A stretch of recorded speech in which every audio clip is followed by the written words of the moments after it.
Okay, what we're going to start off now with is creating a colored acrylic design. This is ideal for your clients who love to step out of the box and wear something a little different than your standard pink and white. At our Artisan Professional, we carry a wide variety of colored acrylics in both glitters, solids, shimmers, neons. The limit is, the choices are just unlimited.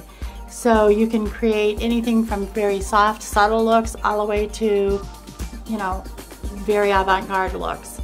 So the first thing I'm going to do is I have prepped my natural nail and I've already applied my form. So when I'm working with the colored acrylics, one of the things that you will find is if there's a line of demarcation, which you have at the free edge in the form, if you put a color on there that has pigment in it or glitter, what will tend to happen is it'll settle in there and create a line of demarcation.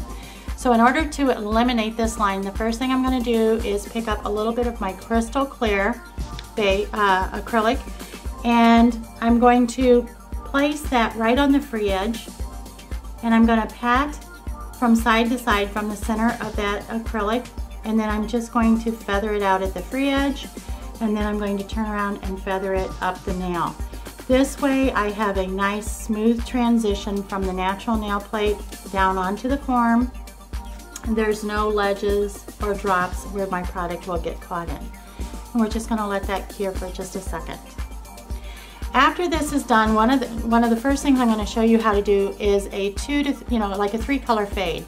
By doing a 3-color fade, it makes an excellent background for a lot of future artistic designs. You could wear it just by itself. You can either build into an inlay or a 3D nail art design from here.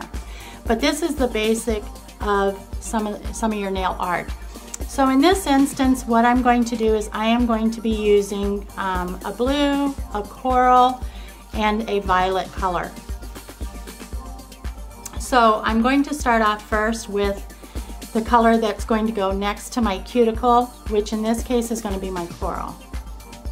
So I'm going to pick up a small amount of this, and I'm going to leave it fairly wet, and I'm going to place it down about halfway over the natural nail bed. And the first thing I'm going to do is I'm going to pull it down, making sure that I'm covering at least a third of the nail that I'm going to be doing. Next, I'm going to very lightly tap it back toward the cuticle area, and what I'm doing here is I want complete transparency. When you're working with your colored acrylics, you want to work with these as thin as possible because we're not building structure with these, we are only building the design. The structure will come with our clear acrylic application after our design has been established. So by having the solid ledge here and fading it out when I come in with my next color that is also transparent, I will get that overlapping of color, which in turn will create a third color. The reason I've patted it very thin up near the cuticle is that when they come in for their first fill-in, I don't want them to have a solid line there, which is going to be hard to blend in. This way the customer could actually just have a clear acrylic fill, or I could come in with another color even and add it at that time. Next, I'm going to come in with my blue, and I'm going to place this one just below the natural smile line onto the nail, and I'm going to press it side to side.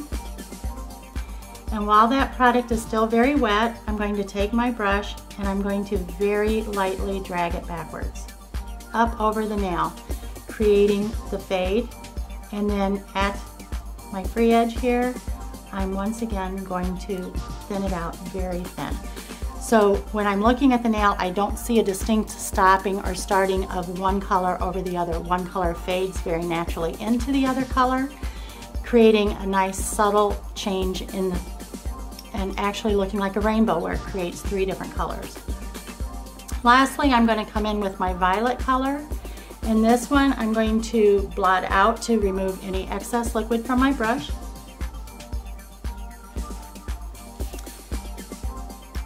And we're going to apply that to the free edge. And then I'm going to bring that up over the blue.